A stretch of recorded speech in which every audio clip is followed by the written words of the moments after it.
Bu Salur Qazanın haqqında çox danışmalıyıq. Əsli qəhrəmanı Dədə Qorqud Salur Qazandır.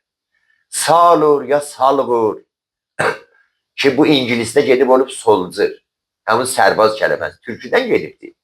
Solğoriyan Fars kimi ilə 150-160 il Şirazda bunlar hükümət elədilər. Gör Sədi öz təxəllüsün Səd ibn Əbubəkr Zənginin adından alıbdır. Nə xidmətlər eləyiblər. Ətabəkan Türk Farsıda, Şirazda. Kəmun Salur 24 qəbilə və taifəyi Oğuzlardan biri Salurdur. Bu Salur Qazan Bayındır xanın kürəkənidir, damadıdır. Bayındır xan bir dənə mehvəri şəxsiyyətdir. Əslən demək olar Dədə Qorqudda bir mehvəri şəxsiyyətdir.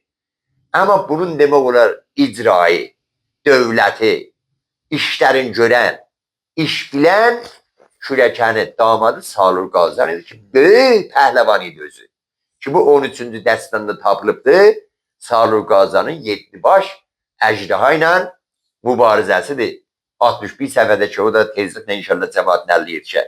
Sonra İmran Bəkiloğlu, sonra Təpəgöz. Ağa düzdür biz deyərlər ki, lap qədimi nüsxəmiz qədir 15-ci miladi əsrə.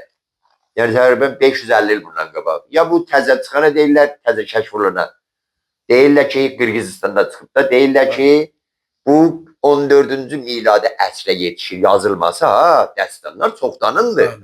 Ki onu 650 dərhali ki 2700 il bundan qabaq.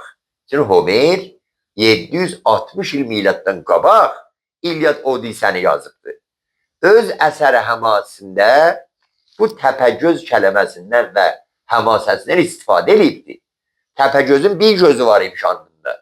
Ki bu dəstanlarında İlyad Odisədə gəlibdir ki, əksər mühəqqiqlər deyirlər bunu tühlərin baverlərindən zat Homer o zaman faydalanıbdır.